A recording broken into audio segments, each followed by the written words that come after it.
November 24th, 2024, the Potter's House in Dallas, Texas. Over 30,000 people watching, in person and online. Bishop T.D. Jakes is mid-sermon when suddenly he collapses, live, on camera, in front of his entire congregation. But here's the thing, that moment, that wasn't the beginning of his fall. It was just the moment the world started paying attention. This is the story of how one of America's most influential pastors went from filling stadiums to facing allegations that would shake his empire to its core. I'm talking sexual misconduct claims, financial lawsuits, connections to one of Hollywood's most notorious scandals. And the truth? It's complicated. So, buckle up. Because what happened to T.D. Jakes is a masterclass in how power, money, and silence can create a perfect storm. Let's dive in. First, let me set the scene. T.D. Jakes isn't just a pastor, he's a phenomenon. Founded the Potter's House in 1996, a non-denominational megachurch in Dallas. Started with dozens of people. Today, over 30,000 members. But that's not all. This man built an empire. Books, New York Times bestsellers, films, major Hollywood productions, real estate developments. We're talking a 94-acre project in Atlanta. Media companies. A personal brand worth millions. He became the face of what critics call the prosperity gospel. The idea that God wants you wealthy, that faith should lead to material success. To his followers, he was a voice of hope. To his critics, a businessman in pastor's clothing. But either way, nobody could deny his influence. Until everything started unraveling. Let's go back to that moment. November 24th, 2024. Jakes is preaching. Everything seems normal. Then his speech slows. His movements become laboured. And then he drops. The medical team rushes in. The live stream cuts. Social media explodes. Initial reports call it a medical emergency. Later, sources close to Jakes reveal the truth. Massive heart attack. Right there, on the pulpit. Now, health issues happen. They're human. They're tragic. But timing matters. Because what most people didn't know was that when T.D. Jakes collapsed that day, he was already fighting battles on multiple fronts. Legal battles, reputation battles, battles he'd been keeping quiet. And that heart attack? It would become the catalyst for everything that came next. Late 2024, just weeks before that collapse. A man named Dwayne Youngblood appears on a YouTube show called Larry Reed Live, and he makes a claim that stops people in their tracks. He says that T.D. Jakes, back in the 1980s when Jakes was a younger pastor, groomed him, attempted to sexually assault him. Then his brother, Richard Youngblood, comes forward with a sworn affidavit. Similar claims, same time frame. Social media erupts. The allegations spread like wildfire. And Jakes? He fights back hard. He files a defamation lawsuit, calls it a calculated disinformation campaign, says Dwayne Youngblood is trying to extort him for $6 million. His legal team points out something important. Dwayne Youngblood is a registered sex offender. They question his credibility. They call the claims patently false. But here's where it gets messy. October 2025, nearly a year later, Jakes drops the lawsuit. Mutual consent of all parties. No trial, no public testimony, no definitive resolution. Just silence. And for a lot of people, that silence was deafening. Because when you're fighting for your reputation, when you're claiming someone is lying about you, why would you walk away before proving it in court? That question still hangs in the air. Now, if the sexual misconduct allegations weren't enough, enter Sean Diddy Combs, early 2024.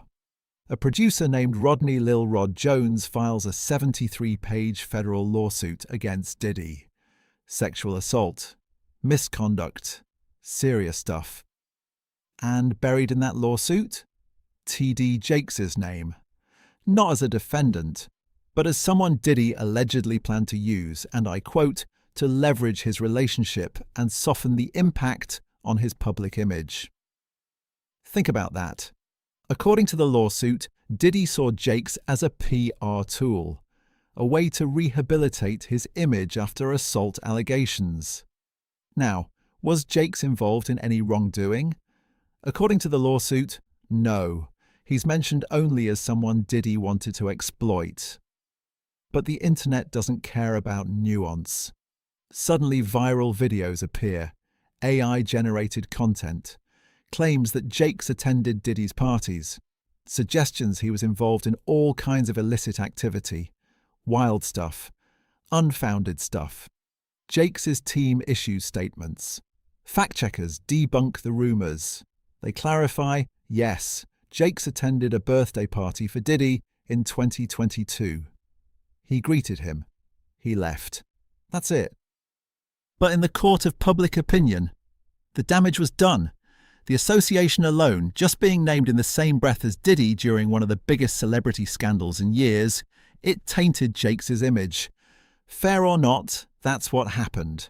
So we've got health issues, sexual misconduct allegations, the Diddy connection. What else could go wrong? How about financial lawsuits?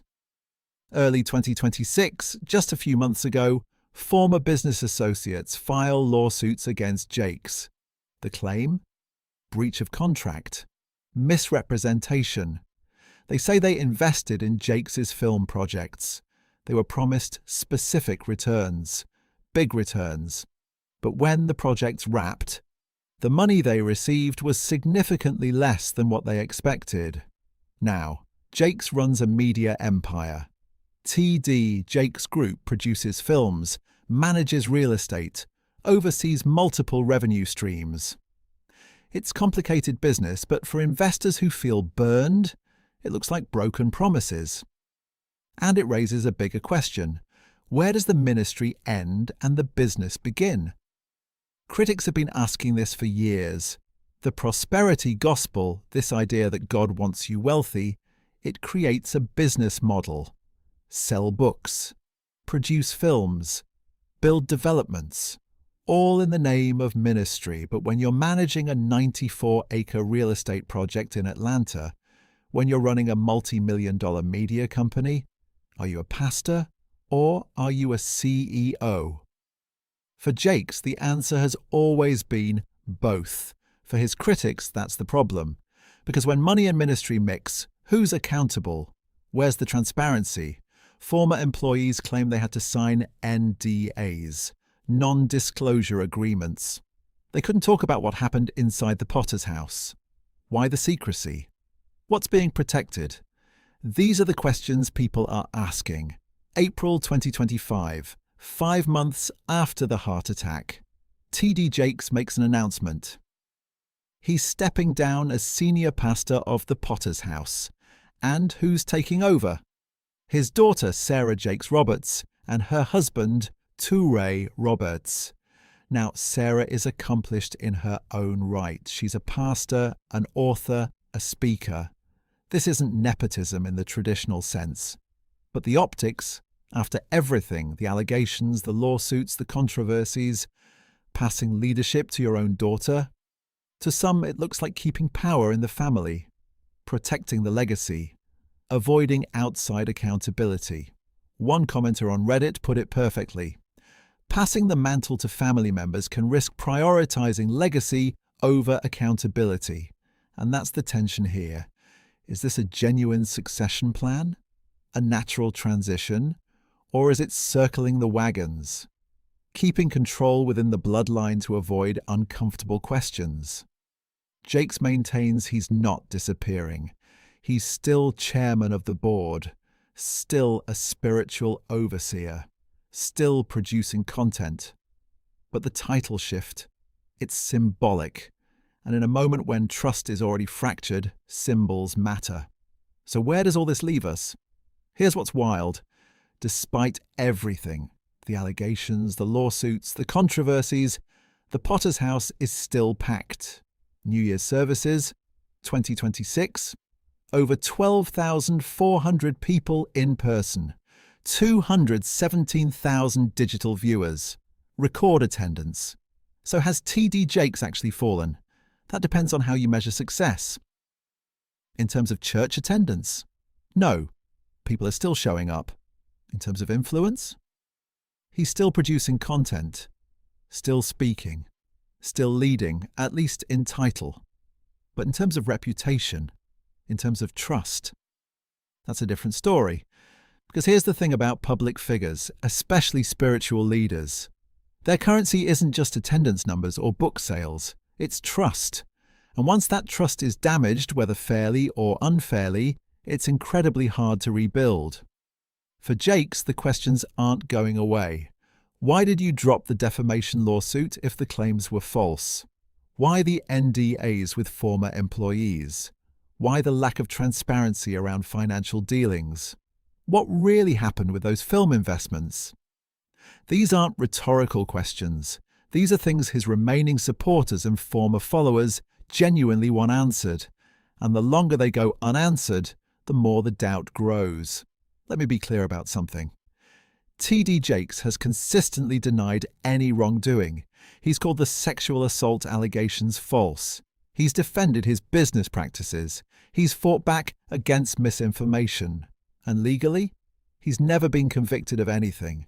No criminal charges, no definitive proof. That matters. Due process matters. Presumption of innocence matters. But reputation isn't built in courtrooms. It's built on consistency, transparency, accountability. And when you build an empire, when you mix ministry with millions of dollars in business ventures, the standards are different. People expect more. The story of TD Jakes isn't over. Not by a long shot. He's still preaching, still leading, still present in the public eye. But the narrative has changed. From untouchable megachurch leader to a figure surrounded by questions. From prosperity gospel champion to someone facing allegations that prosperity came at a cost. Did TD Jakes fall into his own pit? Maybe the better question is this: was the pit always there, and we're just now seeing it? I'll let you decide. Thanks for watching. If you found this story compelling, hit that subscribe button. Drop a comment below. What do you think about the TD Jakes situation? Is this a fall from grace or media sensationalism? Let's talk about it. Until next time.